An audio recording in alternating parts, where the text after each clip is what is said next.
नमस्कार स्टूडेंट्स, आपका अपने चैनल पे स्वागत और अभिनंदन है। आज हम एक साप्ताहिक टेस्ट आयोजित हुआ है 15 जनवरी 2023 को, और ये अपना जो राजनीति विज्ञान का मॉडल पेपर कह सकते हैं इसको, ये मॉडल पेपर 2023 की बोर्ड परीक्षा को ध्यान में रखते हुए शुरू किया गया है। ये एक अभियान चला रखा है, अभियान उत्कर्ष के नाम से तहसील है नागौर की खिंसर, उसके द्वारा। इस अभियान में मैं प्रश्न पत्र निर्माण समिति के सदस्य होने के कारण मेरे द्वारा ये प्रश्न पत्र तैयार किया गया, जिसका घंटा 1 था और पूर्णांक 40 का पेपर होगा अपना। इस तरीके से आपके निर्देश बहुविकल्पीय प्रश्नों को सबसे पहले करेंगे हम। भारत में प्रथम चुनाव कब हुए?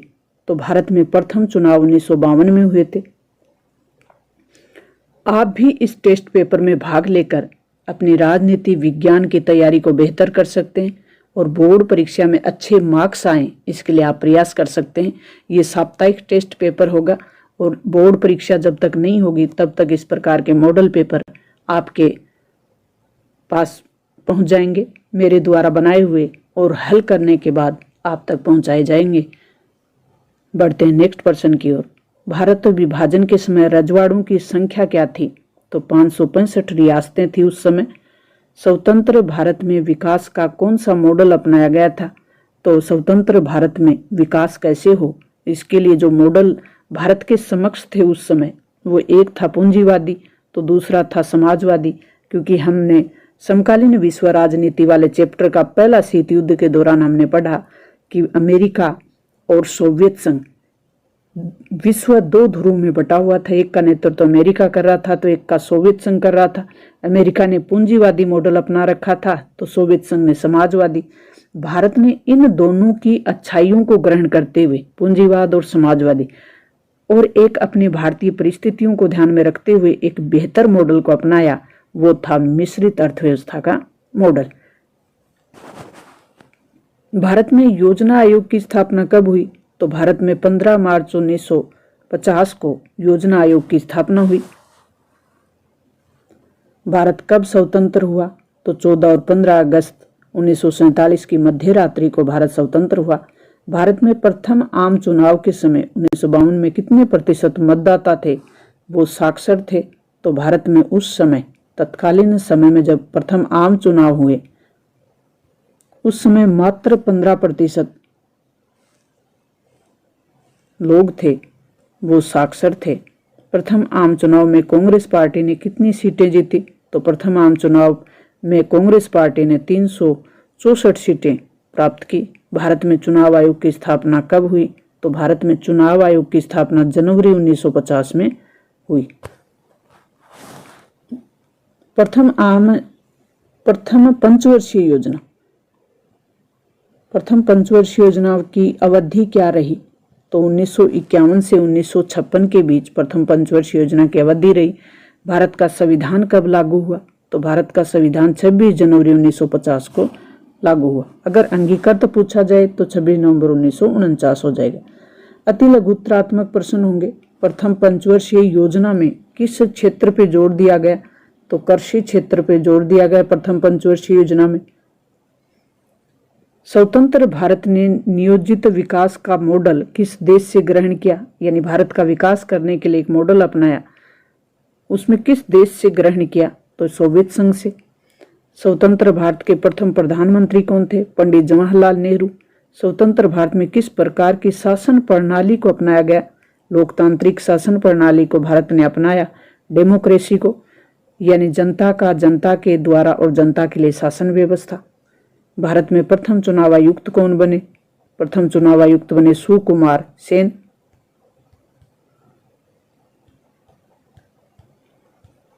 जो लघुत्तरात्मक प्रश्न अपने हो गए। अब लघुत्तरात्मक प्रश्न जो कि पर प्रश्न 2 मार्क्स का होगा।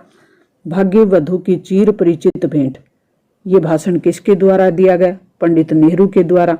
कब दिया? 1947 में। कहाँ दिया? संविधान सभा के समक्ष।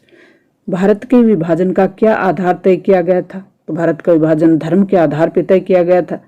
स्वतंत्र भारत के समक्ष विकास के कौन से 2 मॉडल थे? जिसकी बात हम ऊपर भी कर चुके हैं। उस समय वैश्विक परिदृश्य में भारत के समक्ष दो मॉडल थे, एक तो पूंजीवादी और एक समाजवादी। विभाजन के समय कौन से दो प्रांतों का विभाजन किया गया? तो भारत जब विभाजित हुआ तो भारत में दो प्रांतों का विभाजन हुआ और वो दो प्रांत थे,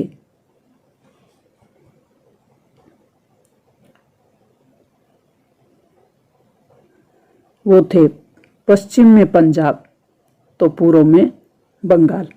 दोनों प्रांतों का विभाजन हुआ।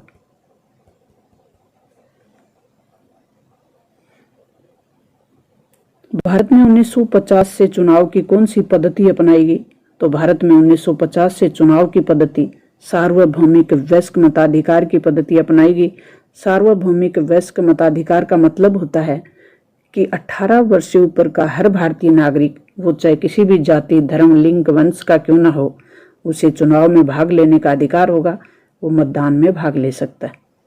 ऐसे दो राज्य जहां 1952 से 67 तक कांग्रेस सत्ता में नहीं रही, तो 1952 से 67 तक एक तो केरल राज्य जो दक्षिणी भारत का, और एक उत्तर भारत का जम्मू कश्मीर।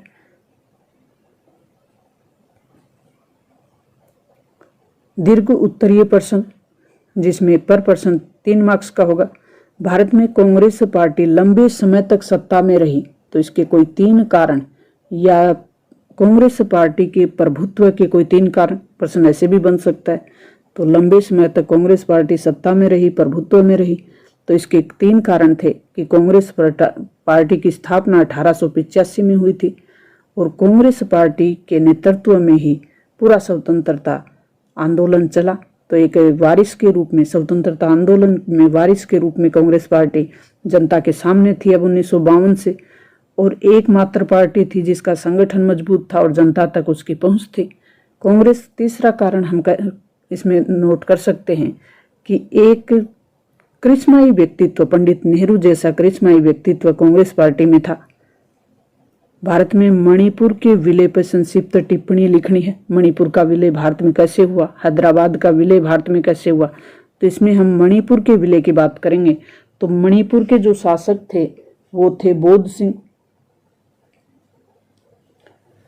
तो वहां एक सहमति पत्र पर बोध सिंह जो शासक थे वहां के, उनसे भारत सरकार ने एक सहमति पत्र पे हस्ताक्षर करवाए और वहां चुनाव करवाए 1948 में। जून 1948 में सार्वभौमिक वयस्क मताधिकार के आधार पर सबसे पहले जो चुनाव हुए मणिपुर में हुए और इस रियासत को कुछ स्वायत्तता देने की बात के आधार पर सहमति हुई थी। सहमति पत्र पे, विलय पत्र पे हस्ताक्षर हुए थे।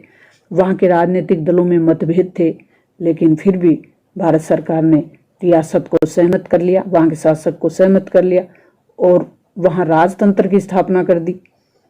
अंतिम समझौता और विलय हुआ, वो वहाँ की विधानसभा के विरोध के बावजूद भी दबाव डाला गया वहाँ के शासक पे और भारत में विलय के लिए उनको सहमत कर लिया। लेकिन वहाँ की जनता ने क्रोध और नाराजगी जताई, लेकिन फिर भी एक सहमति पत्र के द्वारा मणिपुर रियासत के शासक को भारत में विलय कर लिया गया। चौधरी चरण सिंह ने भारतीय अर्थव्यवस्था के केंद्र में किसे रखने की बात उठाई?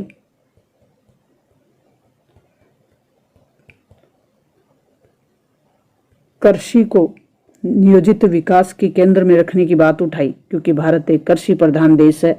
कृषि का विकास सबसे पहले हो, प्राथमिक क्षेत्र भी है कृषि, उद्योगों का विकास कृषि के बाद हो, ऐसा इनका मानना था। स्वतंत्र भारत के समक्ष प्रमुख चुनौतियां क्या थी? तो स्वतंत्र भारत के समक्ष 3 प्रमुख चुनौती थी, जिसका हम प्रथम अध्याय में अध्ययन करते हैं। पहली जो चुनौती थी वो थी 565 रियासतें तत्कालीन समय में भारत में थी। उन 565 रियासतों को एक करना और उस एकता को बनाए रखना, अखंडता को बनाए रखना पहली चुनौती थी। दूसरी चुनौती थी लोकतांत्रिक व्यवस्था अपनाना और फिर उस लोकतांत्रिक व्यवस्था को कायम रखना। तीसरी चुनौती थी विकास की चुनौती। 3 पॉइंट लिखें, फिर उनको आप अंडरलाइन करते हुए उनका विस्तार करें। अपने दोनों ही चैनल पे आपको इससे संबंधित जानकारी मिलेगी। अपना चैनल AK मल्टी मंत्रा और दूसरा है टॉप MCQ राज स्टडी। दोनों पे आपको इससे संबंधित महत्वपूर्ण जो भी कंटेंट होगा आपके लिए डाला जाएगा। आप दोनों चैनल को सब्सक्राइब कर ले। संजीव डेस्क वर्क और एक्सीलेंट डेस्क वर्क दोनों के आपके लिए मॉडल पेपर डाले जा रहे हैं। अपनी टीम के द्वारा इस पे काम चल रहा है। तो मिलते हैं नेक्स्ट और महत्वपूर्ण वीडियो के साथ।